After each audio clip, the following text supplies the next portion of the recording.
Good morning and welcome to the premiere episode of the Middle East Forum's new monthly webinar series, the Forum Roundtable, during which I will be moderating insightful and informative discussions with leading national security experts on relevant and current events surrounding the Middle East. Today, I am honored to host three men who I follow closely, and I highly recommend that you all do as well, through their frequent appearances on various news programs, published articles, organizations' websites, and social media platforms. For regular followers of the Middle East Forum, you must be familiar with the work of the unbelievably prolific Michael Rubin, who serves as MEF's Director of Policy Analysis, as well as being a Senior Fellow at the American Enterprise Institute. Gabriel Nerona is the Executive Director of Polaris National Security, as well as a Fellow at the Jewish Institute for National Security of America's Gemunder Center for Defense and Strategy. And Behnam Bentaleblu serves as the Foundation for Defense of Democracy's Iran Program Senior Director. So we have quite an impressive panel for our conversation on Iranian power and influence in the Middle East today. We have a lot to discuss. I'll just add that today's program will be recorded and available for viewing, so I urge you all to share it far and wide, as these are critically important national security issues that we'll be covering. And I urge you to continue following and supporting the Middle East Forum and promoting all of its critically important work and programming within your networks. I'm going to start by asking Michael to spend a few minutes talking about Israel's various military achievements since October 7th and their impact on the Islamic Republic of Iran's ability to project strength and mayhem across the Middle East. I mean, for instance, in Gaza, we know that despite the demise of much of its leadership, Hamas still retains control of the Strip, and one recently released hostage indicated that the digging of terror tunnels continues unabated, despite the devastation above ground. And of course, we've actually seen rockets this week from Gaza directly into the middle of Israel. In Lebanon, while much of Hezbollah's infrastructure has been destroyed, Israel still finds it necessary to maintain 5 outposts in southern Lebanon, despite the terms of that ceasefire agreement. And while Israel decimated Iran's missile defense systems last October, the clock is ticking without any follow-up attack on Iran's nuclear infrastructure. So, Michael, what are your thoughts on the strength of the Islamic Republic's ability to continue its march across the region to the Mediterranean and to attack Israel and other Western assets in the region?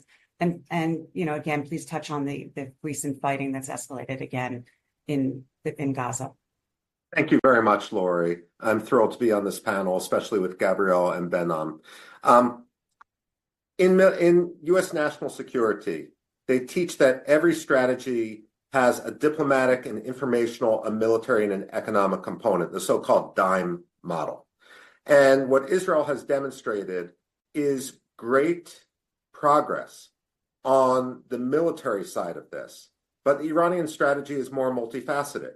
And traditionally what has happened when Iran has its axis of resistance, when it has the terror groups it supports, is it will try to strike blows militarily. But if it can't achieve its aims militarily, it will fall back, for example, with a diplomatic strategy or an informational propaganda strategy to try to buy time for Hamas or other terror groups to rebuild. The danger is that others with a 7,000-mile screwdriver will try to micromanage the conflict in a way that actually snatches defeat from the jaws of victory. Now, this dynamic has changed a little bit with the incoming Trump administration, which is much more willing to be supportive of Israel in its fight against terrorism, rather than to have the moral equivalence that we saw too often among some within the Biden administration. That said, there's much more that can be done, and there's also some faults on the Israeli side. First of all, the positives. What Israel has done, especially with what Michael Duran called Operation Grim Beeper in neutralizing Hezbollah, was truly impressive and provides a model for why we don't need to constrain actions against terrorists. When people will say, in the case, for example, of Hamas, that it's just a fact of life, that therefore we need, or someone else needs to engage them, that they can't be eliminated.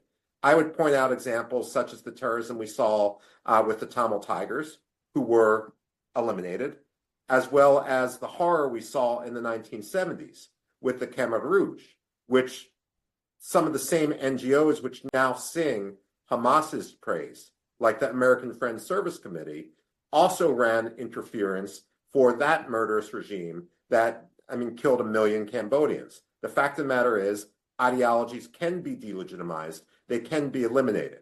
So Israel has done well with regard to Hezbollah. And of course, the Assad regime is gone too, although I worry a little bit more about what comes next than many other people. The Iraqis have been very, very quiet. And what we've seen is Prime Minister Mohammed Shia al-Sudani was able to successfully force the Islamist militias, the Iranian-backed militias there, to stand down. The Houthis remain a problem. Now, here's what I worry about, besides simply Hamas being able to rebuild. I think that too many in Israel and too many in the West are a little bit too confident in their own deterrence. Back in April of 2024, when we saw the Iranian missile barrages at Israel, people said this was a great outcome that showed deterrence, that 293 out of 300 some odd missiles and drones were shot down. That's not successful deterrence, because if any of the 7 that got through had chemical, biological, or radiological warheads, we'd be in an entirely different conversation now. So I do worry about that. And we can't let the enemy be, we can't let the perfect be the enemy of the good when it comes to the nuclear issue. We may define a nuclear weapon as 20 kilograms of 90% highly enriched uranium. But the bomb on Hiroshima was only 78% highly enriched uranium, nor do they need a fissile explosion. If a dirty bomb lands in the middle of Tel Aviv, the economic impact would be immense. That's one problem. Where I would actually fault Israel is in misanalyzing Iran. Israel has responded by showing its great precision. For example, taking out S-300 anti-aircraft missile batteries around Isfahan, and they showed they can hit with impunity and they can hit hard and precisely. The problem is, and Sheikh Hateri has written about this within the Middle East Forum Observer, our daily output, that Ayatollah Ali Khamenei's supporters only listen to what he says. They only watch Iranian state television, and they will believe that the Iranian missiles at Israel, both in April and October, were wildly successful, and that Israel wasn't able to retaliate effectively.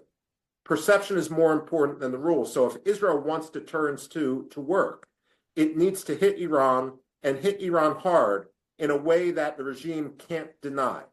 Taking out the Islamic Revolutionary Guard Corps headquarters. Taking out other elements which ordinary Iranians will see. That's where I think Israel needs to take the next step. And it needs to understand, as Daniel Pipes has written a book about, that the goal needs to be an Israeli victory. You can't put out 95% of a forest fire and expect it not to regrow. Thank you, Michael. You've touched on so many things that we're going to continue to be talking about with you and Gabriel and Behnam. So I'm going to turn now to Gabriel because I want you to share your thoughts, Gabriel, on the impact that a Trump presidency is having in the region. Full disclosure for everyone, I serve on the board of Polaris, and Polaris during the last campaign provided critically important foreign policy analyses to congressional candidates. And you continue to, Gabriel, put out very, very important newsletters on these unfolding events. Polaris's founder, Morgan Ortagus, is now serving as Steve Witkoff's deputy presidential special envoy for the Middle East. And Gabriel, you worked with Morgan in the State Department during Trump's first term, and in particular when things like the maximum pressure campaign and Abraham Accords were implemented. So now Trump has come out swinging with a lot of threats, but so far, while he's achieved, some critically important steps, and there's a lot of both living and unfortunately dead hostages that have been returned in phase 1 of the ceasefire with Hamas, it's not clear what the big picture looks like in the region. What impact, Gabriel, do you see Trump's policies as having on Iran and the proxies? I can also add in, do you think that a Gaza or Largo is a realistic vision for the end game here? Well, that's a difficult question. Maybe starting with what's going to differentiate Trump 2.0 from Trump 1.0. Starting off is a lot more clarity about Iran and the strategic direction we want to see the Middle East going into. In the first Trump administration, the United States stayed in the JCPOA for almost a year and a half. trying to fix something that was irreparably broken. What you're seeing from this administration is maximum pressure announced, I think 12 days into the presidency, a return to maximum pressure, a focus that Iran would not have a nuclear weapon, would not be allowed to have a nuclear program, which National Security Advisor Mike Waltz has extended to include ballistic missiles, and then a commitment to drive Iran's oil exports down to zero. What we've seen in the first 2 months is 116 sanctions against the Iranian oil industry. That is more sanctions than the Biden administration imposed in its first 20 months in office combined. Now, I'm not a believer that volume of sanctions is entirely dispositive. The quality of those sanctions is incredibly important. And what we actually had yesterday was some of the highest quality sanctions, which was going after the Chinese or so-called teapot refineries, which have been importing vast amounts of Iranian oil, going after both the refineries, their business entities, vessels, and executives. We have a lot more to sanction. When I was at the State Department, there was often the question of, haven't you sanctioned pretty much everything already? There are immense numbers of individuals, entities, relatives, vessels, airplanes left to be sanctioned. There's a lot more work to be done. And one of the things that we've seen already is that the Treasury Department has taken off some of its own handcuffs and is allowing itself to go much harder, much faster from the start. So again, if we're looking at what is the goal of pressure, what does the Trump administration hope to see? President Trump has always been a bit more circumspect than many of sort of the Middle East folks might want. He's always sort of put a couple caveats into policies that someone like Rubio, John Bolton didn't necessarily care for. One was he said he's not about regime change in Iran. That's based on his own political arrangement and alignment coming out of the Iraq War and its consequences, and really capitalizing on the view that the United States does not want to get bogged down into something. And the other one is that he prefers to solve Iran's nuclear issues through diplomacy. I, for one, am extremely skeptical that that will work. I do not believe that the Iranian regime and Supreme Leader Ali Khamenei in particular have any remote interest in reaching any kind of accord that would be acceptable to either President Trump, his team, or Congress. But President Trump is giving a small window of opportunity for Iran to go, what I like to go the easy way before we go the hard way. One thing that's also important about this offer, according to Axios, the offer that President Trump offered of diplomacy that President Trump extended to Khamenei was limited to a 2-month time window. And this was acknowledging that the Biden administration got played for fools when they allowed negotiations over the Iran deal to extend a year and a half, and then eventually even much longer, which the Iranian regime used to try to get sanctions relief, get all sorts of things. So there are real constraints on what President Trump is offering Iran, saying this is a short, time-limited offer to do this. The view from the Trump administration holistically really is that shared by King Salman of Saudi Arabia, who once said that Iran was the head of the snake. And that is really the view of this, that if you can deal with the Iranian regime and cut off its ability to fund its proxies, that all the problems in the region become a lot more easy to deal with. On Israel, look, this is one of the most difficult negotiations for two reasons. There's the hostage negotiation, but it's also really tied up with the future of Gaza, the future of reconstruction, and in the Arab mind, the future of whether there's a Palestinian state. There are no easy answers. Anyone that thinks that we are going to get a magical deal that gets all the hostages out, that makes the Arabs happy and the Israelis happy, is simply not living in reality. We do not live in the world where we get that kind of magical realism into effect. But what we've seen is the Arabs come to the table with a proposal. That's not the kind of proposal I'd love to see, but it's better than things that they've done in the past. And there's a slow and steady work towards a compromise solution to try to move us out of sort of the October 7 world into a post October 7 world where we can move out beyond there.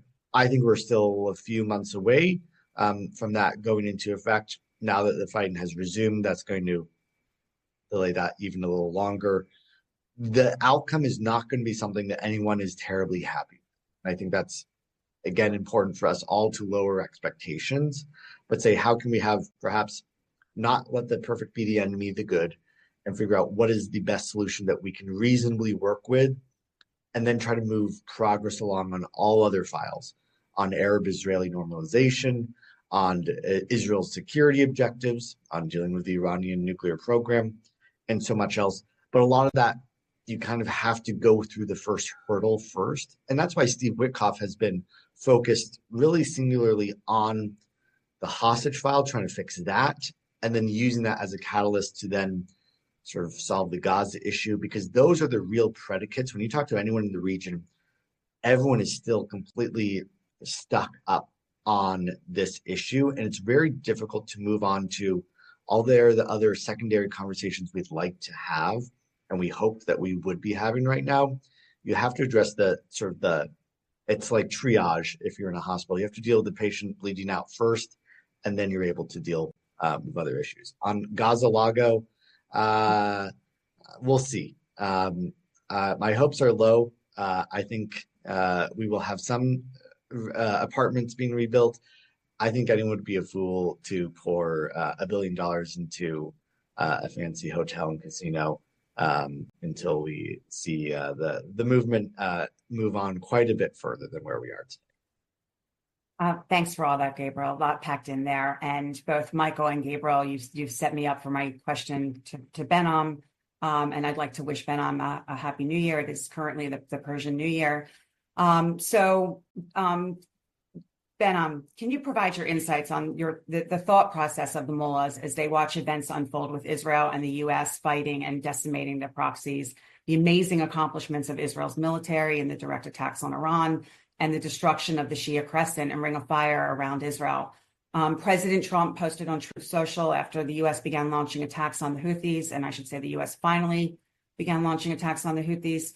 And we're going to talk about that more a little bit later. But he said to Iran, support for the Houthi terrorists must end immediately. Do not threaten the American people, their president, or worldwide shipping lanes. If you do, beware, because America will hold you fully accountable and we won't be nice about it.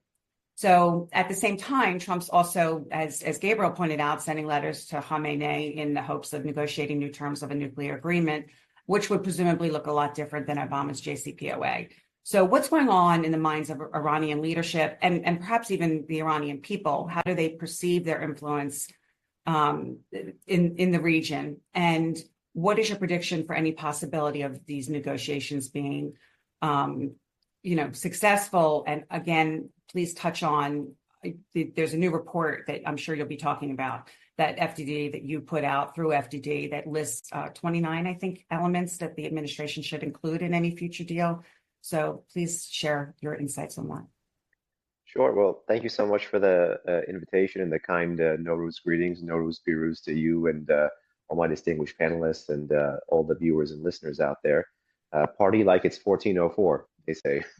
So moving on to a somewhat tougher framing of a lot of the things going on in the region right now. If I had to put a bow on the way the regime is looking at the region, the way the regime is framing what's happening in terms of the ground game of its proxies and partners in the Middle East, this constellation of terror and proxy forces that it itself calls the axis of resistance. And that is, of course, down but not out. That's how they frame it. Down but not out. What they're betting on, and Michael alluded to this, is the long game that the West or Israel or America will tire when it comes to having a diplomatic ground game, having a political strategy towards central authority in Iraq, towards central authority in Lebanon, towards figuring out what is more important in Syria, counterterrorism, counter Turkey, or counter Iran. And in the space of that passage of time. They're hoping that a disgruntled population, a failed state, chaos still affords them an angle of entry to fund and train and equip those who are willing to shoot at those that the regime wants to shoot at.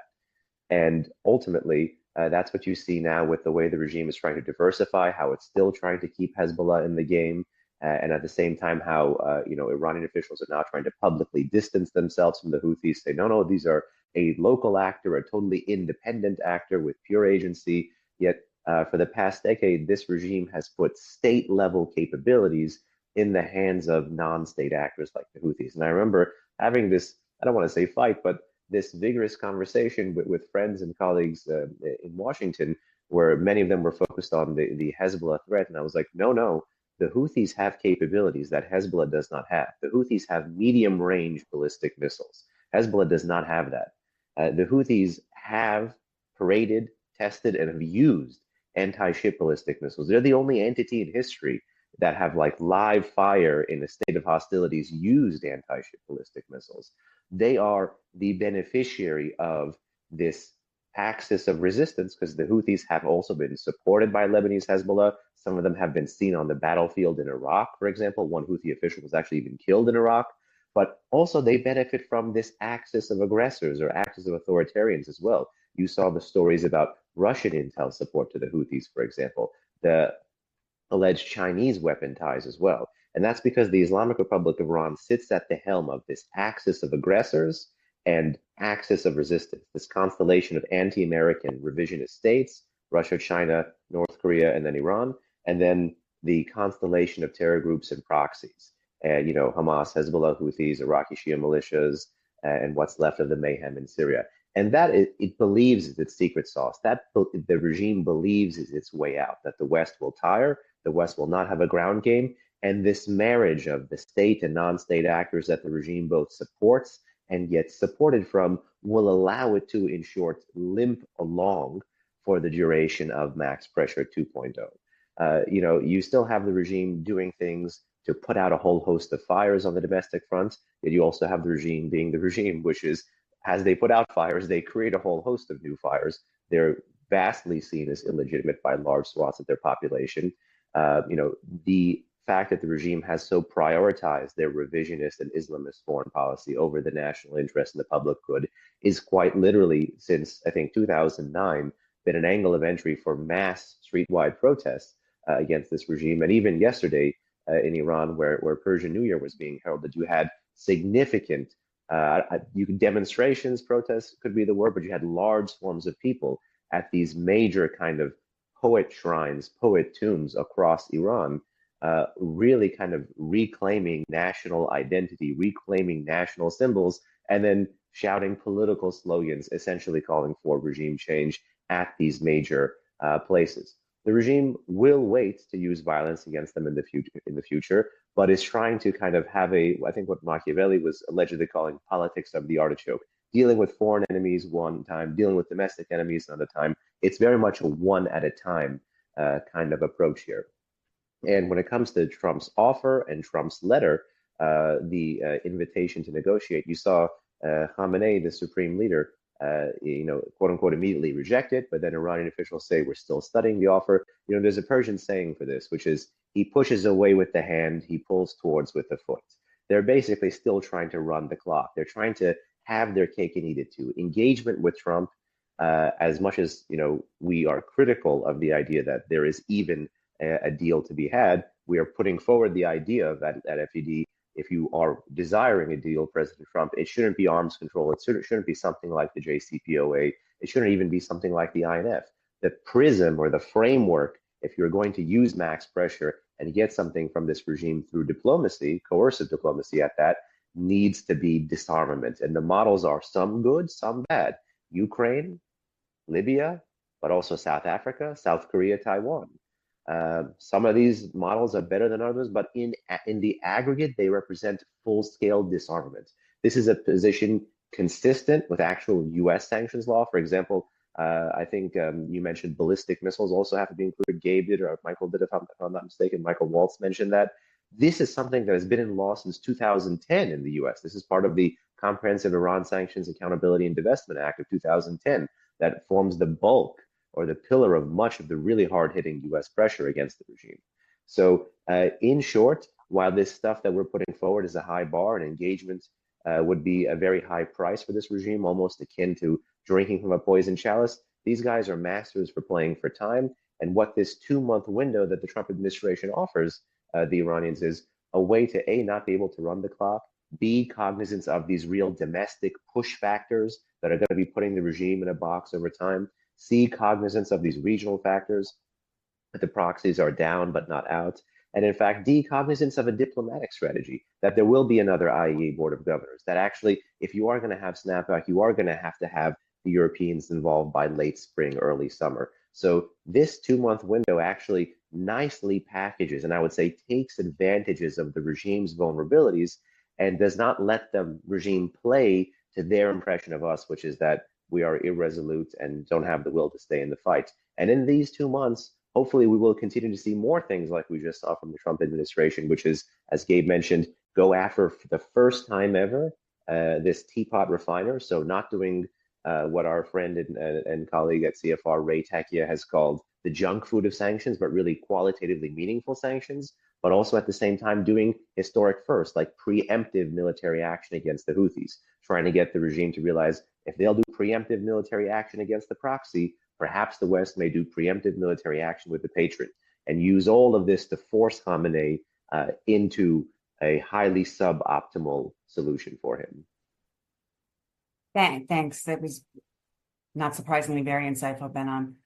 Michael, there's been a lot of upheaval and instability in the region given the fall of Bashar al-Assad's rule after more than a decade of civil war in Syria, with Turkey menacing the Kurds and looking for its own expansionism, which some would even argue is aiming to replace Iran as the regional hegemon.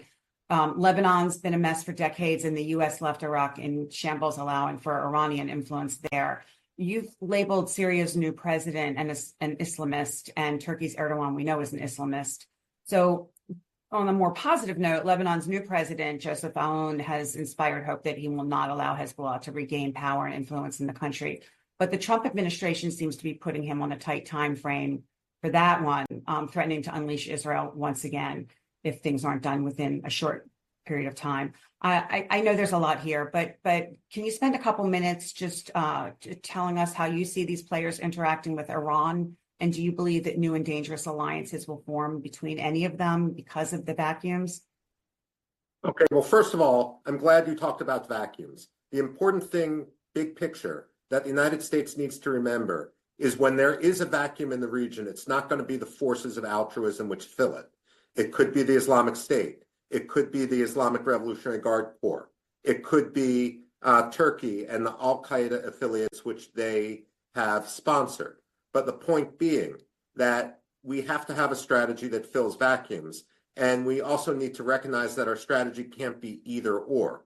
All extremism and terror support that's ideologically driven is a problem. We can't choose between Turkey's Sunni-backed terrorism versus Iran's Shia terrorism, even though, again, we also know Turkey supports Hezbollah now, Iran supports Sunni groups like Palestine Islamic Jihad and Hamas. We also need to recognize that the basis of our diplomacy has always been, well, Iranians can be pragmatic, and therefore we should try to reach out. We should extend our hand. Here's the problem. The pragmatism which our diplomats identify in Iran can just as easily be pragmatism to work with enemies of Iran in order to screw over the United States. In fact, that's what we see repeatedly, especially, for example, with regard to Iran's outreach to Sunni insurgents in Iraq back during the heyday of the insurgency there, or Iran's hosting of Al-Qaeda leaders. We need to recognize that the Iranians can be pragmatic, but in a malign way. I really commend the work that FDD has been doing, because maximum pressure isn't just a theory. We have seen Iran and we've seen Ayatollah Khomeini change direction because of maximum pressure in the past. Behnam had made the comment about a chalice of poison, and many in the audience may not actually know the origins of that phrase. But after swearing that he would never stop the Iran-Iraq war until not only Saddam Hussein was ousted, but Jerusalem was occupied. After more than 8 years and 1 million deaths, Ayatollah Khomeini got on the radio and he said, it's like drinking from a chalice of poison, but I have no choice but to drink from this cup if I want the Islamic Republic to survive. It was the pressure of that and the isolation of Iran that led Khomeini to accept a ceasefire short of his declared objectives. And it was also the isolation of Iran, the sanctions, that forced Khomeini to release the American diplomats whom he had taken hostage. It is an evidence historically that Iran is susceptible to maximum pressure. And even if Americans conceive of history in 4-year units, the fact of the matter is a broader sense of history shows that the strategy which President Trump is on can be the right strategy.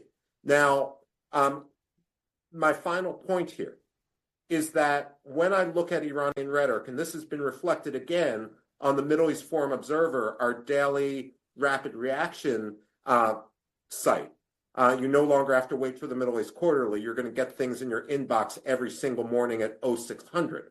The fact of the matter is, we've seen in his rhetoric just in the past week, Ayatollah Ali Khamenei, the supreme leader, distance himself and pretty much acknowledge that there is no nuclear fatwa, that everything which Obama and Secretary of State John Kerry based their nuclear diplomacy on was an elaborate fraud, an elaborate scheme. And so U.S. national security, we can differ with some of the tactics which President Trump is taking, but U.S. national security is always at its strongest when it's based on reality rather than wishful thinking. And that applies to Turkey, that applies to Iran, that applies to the Houthis as well. But with that, let me turn the floor back over. Thank you, Michael. So I'm glad you ended with the Houthis because I do want to come back to them. And I'm going to ask Gabriel just to, if you could spend a few minutes discussing the importance of that, the Houthis and the Iran terror proxy network. And, you know, it's important to recall, I think the audience should recall that when Biden entered office, the Saudis were fighting the Houthis until the administration removed the terror designation off of the Houthis and forced the Saudis to stand down. Gabriel, you've actually pointed out that Biden let the Houthis build back better. So I'd like you to spend some time talking about both the U.S. interest in destroying the Houthis' ability to impair the safe and secure passage in the Red Sea, as well as Iran's competing interest in supporting Houthi terrorism, support that in recent report indicated is coming directly from the IRGC and Khamenei. We know how bad everything is in the Red Sea these days, but I'm not sure that people are aware that while Western ships are not able to traverse and have to go around the Horn of Africa, China and Russia have retained unrestricted transit through the Red Sea, and they both sell the Houthis weapons on top of the supplies sent from Tehran. So if you can maybe touch on, you know, do you see the Saudis rejoining any fight against the Houthis with the U.S.? Do you think that the U.S. will hit Iranian targets in Yemen, as Mike Waltz has suggested? And do you see Tehran abandoning the Houthis as it faces mounting problems, both domestically, as we've heard about, and militarily? Great questions all around. You know, I'll start by a couple observations on the Houthis themselves. One is that they're a bit more of an indigenous force, which also means that some of these airstrikes, which are intended, when we're looking at what is the intention of these airstrikes, it's not like Al Qaeda or ISIS where they are sweeping in. It's more these people have been here. They're deeply, again, I hate to say this, deeply embedded in the fabric, but that's the reality. They control most of northern Yemen and have for some time. And then the other point I'd make is that as we rank the proxies by how responsive they are to Tehran, Hezbollah is sort of a perfect proxy. Hamas is a moderately good proxy, and the Houthis are the least responsive. They do a lot of what Iran wants, but they have some of their own will. What Trump is trying to do is to actually try to change that dynamic. And they are, and one of the things that we saw from President Trump was the statement that we will hold Iran responsible for the actions of the Houthis. Khamenei just tweeted this morning trying to dispel that notion because that linkage is so problematic for Iran. If the United States says if Iran strikes, if the Houthis strike a U.S. ship, we're going to hit an Iranian ship, that creates real problems for Iran's strategic calculations. And one of the best ways the United States can actually cause this to continue to be a problem is that regardless of whether they are your perfect command and control relationship or not, we are still going to treat you responsible. That would force Iran to then really reel in the Houthis as much as possible. In terms of U.S. interests, I don't think a lot of people appreciate the grand scale to which the Houthis campaign since October 7th has hurt the international economy. Roughly $20 billion is the cost to international shipping from just the fuel costs of having to go around Africa. Each ship is roughly about $1 million in extra cost, and there's been roughly 20,000 ships that have had to divert. To the Egyptian economy, it's $800 million a month. That is the cost of decreased revenue into the Suez Canal. So Egypt's been, under huge economic strain from very bad economic decisions. So there's that. And then 174 U.S. warships attacked. I think where it starts to get tricky is we start looking at what are our goals in this operation that we're doing, and do we have the means to achieve those goals? The Obama policy the Biden policy from since October 7th was sort of try not to look completely cowed, strike here and there, strike some weapons depots, but it's very much a mowing the grass kind of approach at a very high setting. So you're not even clipping that much of it. And the Houthis, survived pretty much most of this without consequence.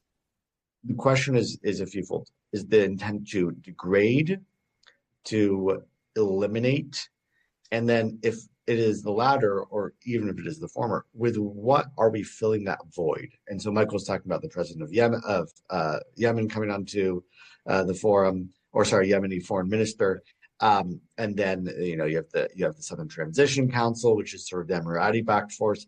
The question that I think we should think about is what is the end game here, beyond simply the degradation of forces. A lot of people who are smarter than me on Yemen often point out that the Houthis are unlikely to be deterred by themselves. The deterrence question is the Iran question. The degradation question is what we're trying to do right now. On Saudi Arabia, they had a 8-year campaign against the Houthis. It went terribly. And then for the past 2 years of their campaign in 21 and 22, the Biden administration completely hamstrung their efforts, cut off intel, cut off weapons, arms sales. So a lot of this could have been averted if we had simply just enabled Saudi Arabia and UAE to go full ham on this. The success of that operation, I think, to be candid, would not necessarily have been fortuitous. Saudi Arabia these days does not show signs of eagerness to re-engage because they don't want this to be a perpetual conflict. They atrociously failed at their counterinsurgency efforts in the past. Looking today, who has the interest? It's actually Egypt, in theory, should have some of the interest in getting rid of the Houthis due to their economic interests. But they similarly have a rather pessimistic view of their ability to do it successfully. And they're not eager to make sort of more permanent enemies of the Houthis themselves. We talk a lot about how the United States doesn't want to be the world's policeman, but what we've just done is effectively done the job of world policemen. A lot of countries and actors are very grateful that we're doing it, but no one seems to want to make the investments to do it themselves. On the building back better, and this will be my last point because I know we want to get to audience questions. One of the things that has happened in the past that has sort of been revealed in the past months, the Houthis have been buying hydrogen fuel cells from the Chinese so they can make their missiles and drones even further ranged. They've been buying weapons from Russians. They've been going delegations to Moscow. And then again, that immunity that they're providing these ships in return. Very smart from the Houthis, very smart from the Russians and Chinese. And it should, again, be a clarifying factor to our Arab friends and Israeli friends that the Russians and Chinese are not your friends. They are the friends of radical Islamists that seek to undermine all of their interests. Again, we should always remind those who sit on the sidelines that we, the United States, are the ones who have their backs. Hey, Lori, since Gabriel stole my thunder, I just wanted to point out for the audience that at the Middle East Forum conference in May, one of our keynote speakers is going to be Khalid al-Yemeni, the former foreign minister of Yemen, who resigned in disgust when the United Nations imposed an inspection regime that didn't work. And he's going to be talking to the Middle East Forum about how to counter the Houthi challenge, how to counter the weapons smuggling, what's going on at the port of Hodeidah, what's going on across the border from Oman, something John Shanzer at FDD just wrote about. It's going to be a must listen to for those of you who haven't signed up for the conference. Please do. Sorry, Michael, I didn't realize that was to the panelists. No I worries. just realized that. But double advertisement. No, thank you. I think that for saying that, Michael, because it's the forum conference last year was terrific, and I encourage everybody to go this year. It's really check it out online. The panels are going to be amazing. There's going to be War Games Day, lots of really great stuff. So I hope everybody attends. Ben, I just briefly, Seth Cropsey and Joseph Epstein co-wrote a column in last week's Wall Street Journal entitled "Azerbaijan is Israel's New Friend in the Muslim World," suggesting that the U.S., Israel, and Azerbaijan could create a powerful bulwark against the Islamic Republic.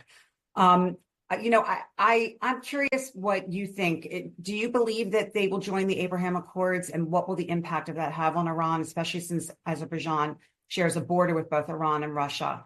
Do you see an expanding Abraham Accords serving as an anti-Iran coalition? And given that the Obama administration leaked in 2012 that Azerbaijan granted Israel access to airfields to strike Iran, and that in 2018 that country acted as a staging ground for Israel's theft of Iran's nuclear weapons archives, do you see Azerbaijan helping Israel in an attack on Iran's nuclear facilities, assuming that something like that occurs? And we can talk about that in a couple minutes also.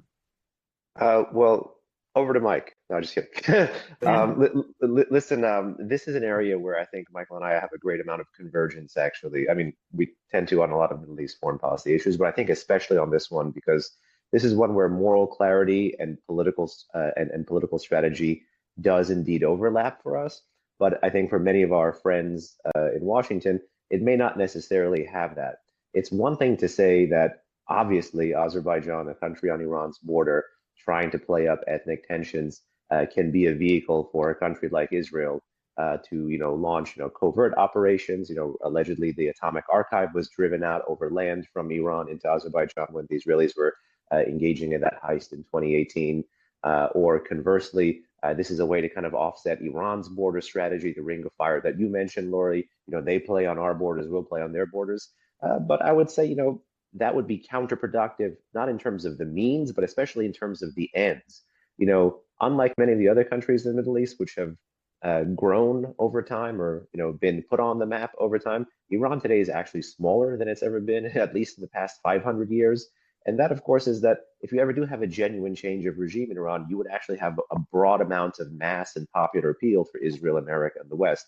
And that is something that could be significantly lost if you actually allow the Aliyev governments in Azerbaijan this freer hand to engage in stoking of ethno-sectarian tensions. Those who do point to this as a positive card against the regime, they miss the fact that Khamenei, the supreme leader of Iran, is half Azeri. You have actually in the past 900 years of Iranian history, this Azeri kind of Persian alliance in terms of Iran's various tribes and ethnic minorities that has actually helped become partners in power, kind of like that Robert Dallek book, Nixon and Kissinger, Partners in Power, almost to the point that when you have intermarriage and whatnot, you have people who 2-3 generations back don't tend to live in the same places that those who say, okay, this is an Azerbaijani northwest quadrant, this is okay, the Persian heartland. Things are not as neat and parsimonious like that when you look at migration patterns and intermarriage over really the past 400 or 500 years. That's one. And two is, of course, naturally I could see just geostrategically when you look at the mill-to-mill ties, the intel ties, those deepening. But then again, as Israel, perhaps is being more cautious about the friends that it cultivates or the friends that is able to keep in the West, it may not be worth losing, I would say, broad-based Christian support given the Armenia-Azerbaijan conflict, the behavior of Azeri troops during that conflict, And of course, the fact that the regime in Baku does indeed play both sides. On the economic side, it plays footsie with the Islamic Republic as much as it positions itself to be a counter-Islamic Republic of Iran force. And indeed, it could be, still falling prey to the Islamist predation of the Islamic Republic of Iran in terms of, trying to co-opt a lot of the activists there and arm them or find a downtrodden and dispossessed person and put a gun in their hand and give them radical ideology. So, long story short, in terms of geopolitics, I understand why the Israelis are doing this. And mill to mill and intel, naturally, I think if there is some kind of an attack, you could see the Israelis try to have a northern front or a northern corridor. But I think politically, this has a much shorter time horizon. And in fact, the relationship would indeed have an expiration date if you do get a fully different regime in Iran. So I'm one who is much more dubious of this relationship. And I understand marriages of convenience, and I understand the Middle East is actually in so many ways very Byzantine, and it's not about ideology, it's about realpolitik and machtpolitik even. But this is one where I would see it actually as having a much shorter runway. Lori, I'm going to just add in 10 seconds. It's clear that in NATO, Turkey has become a Trojan horse, using its position in NATO to disrupt the organization. Now, Haidar Aliyev, the former president of Azerbaijan, who's the father of the current president, described the Turkey-Azerbaijan relationship as one nation, two states. My fear of Azerbaijan joining the Abraham Accords is that it too could become a Trojan horse as Turkey and as Turkey's, in Azerbaijan's capacity as Turkey's little brother, might actually use its position within the Abraham Accords to disrupt further expansion and pursue an anti-Israel agenda. If Azerbaijan is forced to choose between Turkey and Israel, there's no question that it's going to choose Turkey. All right, thanks to both of you on that. Very, very important points that were not raised in the Wall Street Journal column. I want to pose actually a few questions before we have to go to all of you to sort of chime in as you deem appropriate. The first question is, what are your thoughts on the relatively new Russia, China, Iran, North Korea axis in the context of how it's helping to empower Iran and help maintain Iran's hegemonic influence and goals in the region? Do you view an expanding Abraham Accords together with a strong CENTCOM as a counterforce to that new access that can keep this dangerous alliance contained? Anybody? Look, big picture, the post-World War II liberal order is under threat. And we need to recognize that when George W. Bush was pilloried for talking about the axis of evil, he was actually on to something. The fact of the matter is revisionist states want to upend the world order as we see it.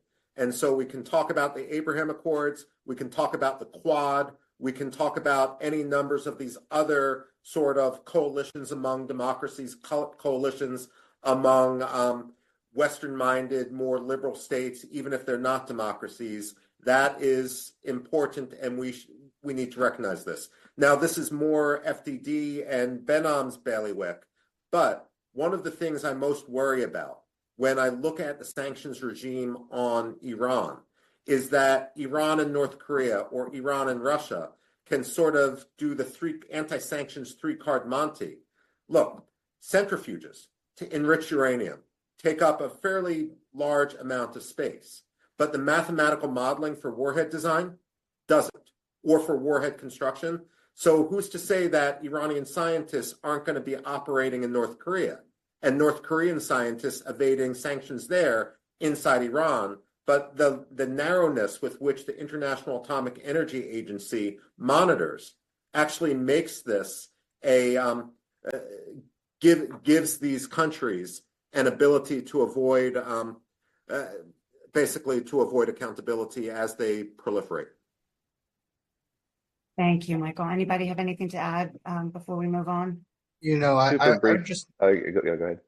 very quickly, I'd note, the Abraham Accords are not going to be able to fuel a military counterweight to the axis of aggression.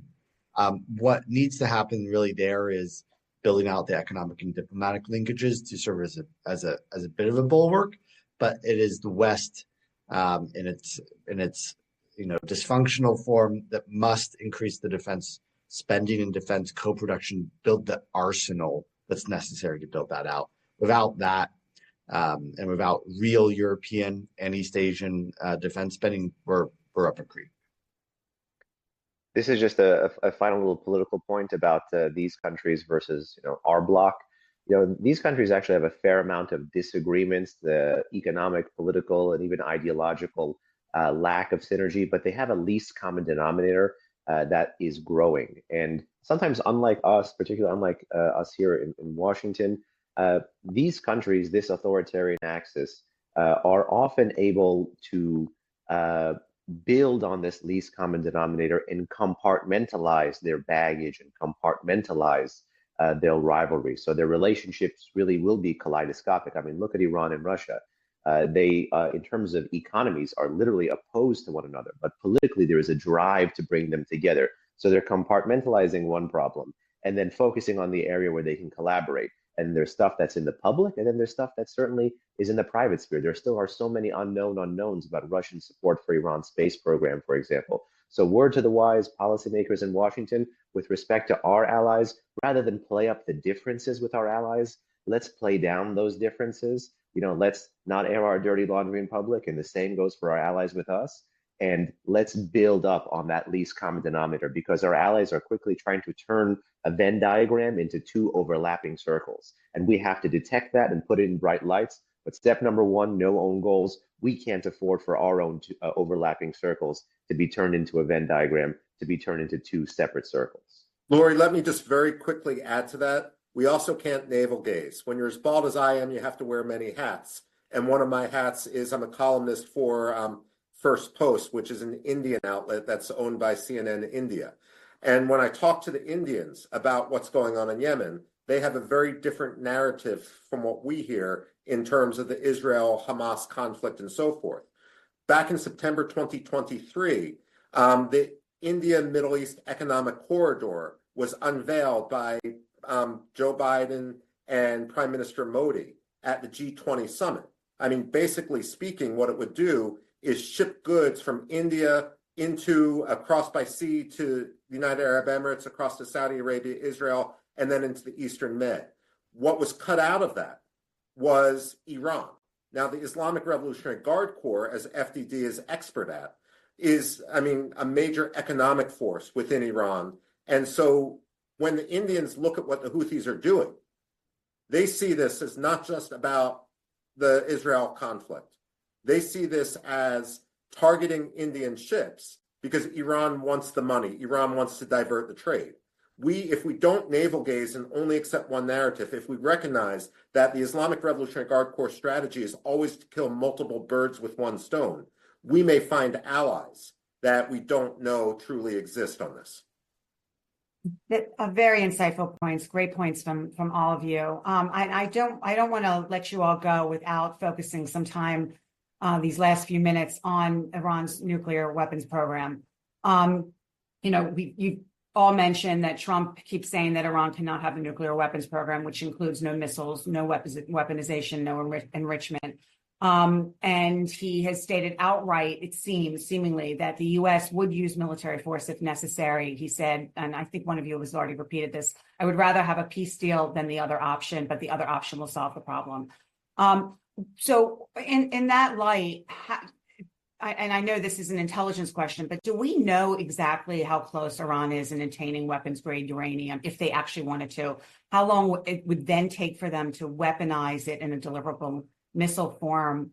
And to add to this question is, do you believe that a military strike by Israel alone would be successful, or is U.S. involvement necessary? I have been told by some that Iran keeps burying this stuff deeper and deeper the more time that they have, and that U.S. bunker busters may not even be able to reach the target. So if there's, other aspects to conducting strikes while Iran's the other aspect to this is striking while their defenses remain impaired, thanks to the Israeli strike back in October. So if you guys can each address this before we have to go, I'd appreciate it.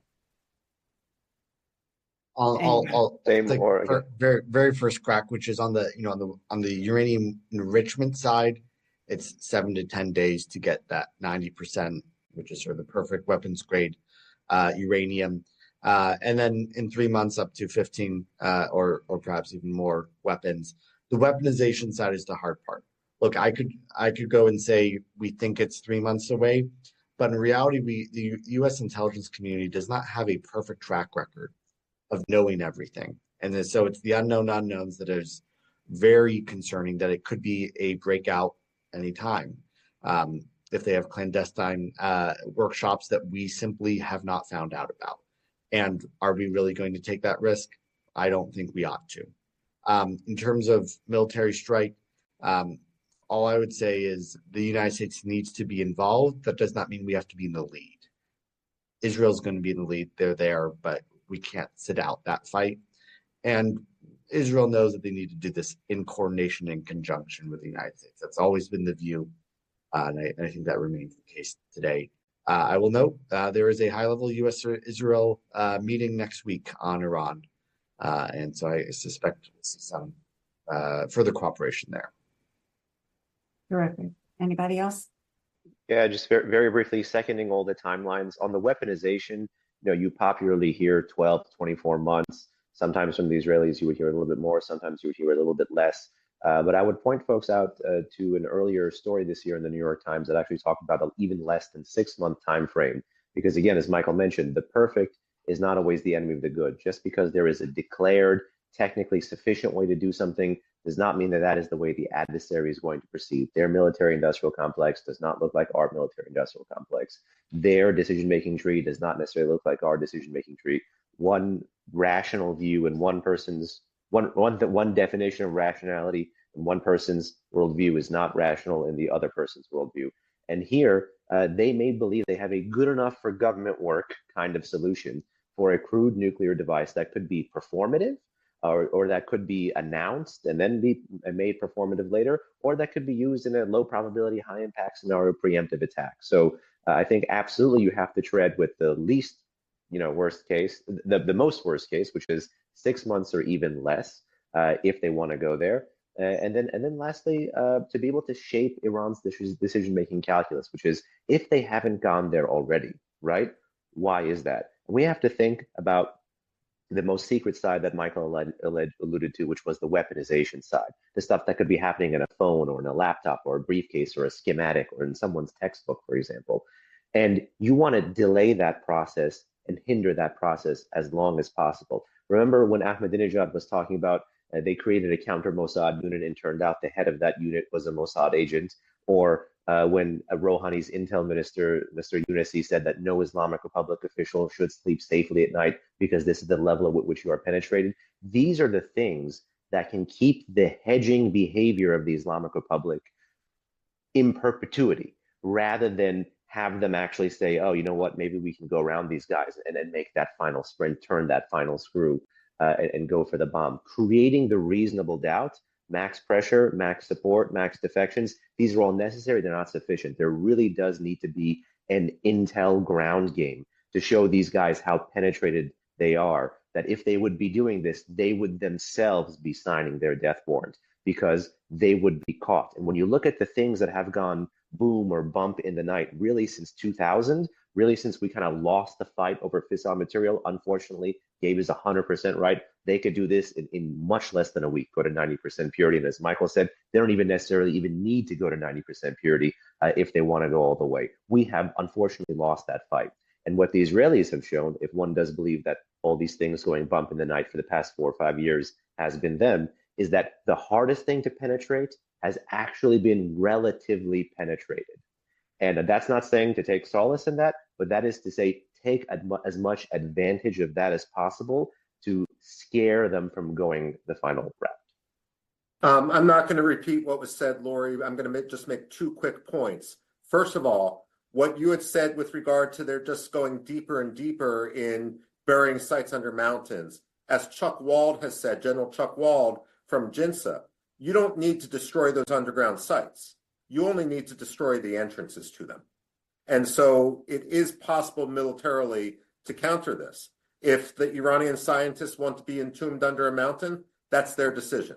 Now, I also used to teach for the U.S. Navy, and for 10 years, I would ask admirals and chiefs of naval operation and so forth, what posture should the U.S. military, should the U.S. Navy take if we want the Iranians to take our diplomacy seriously? And to a man and a woman, what they said is, we need to withdraw our aircraft carriers from the Persian Gulf. Now, that might seem counterintuitive, but in the Persian Gulf, they're susceptible to missiles, to mines, to drones, to the suicide speedboats. But if we're 400 miles away in the northern Indian Ocean, we can hit the Iranians, they can't hit us. And that military posture would lead the Islamic Revolutionary Guard Corps to realize that every time they go to sleep, they might not wake up. What a wonderful way to end. I can't thank you all enough. Michael, Gabriel, Behnam, you are always surprise me with your brilliance. And I love walking away from, discussions with you all, with having learned so much more. Thank you, everybody in the audience, for joining us for our premiere of the Forum Roundtable. And I hope that you continue to support the Middle East Forum and all the wonderful work it does, as well as the organizations, JINSA and Polaris and FDD that our guests are affiliated with. Great work from all of you. Thank you. And I wish everybody a wonderful afternoon.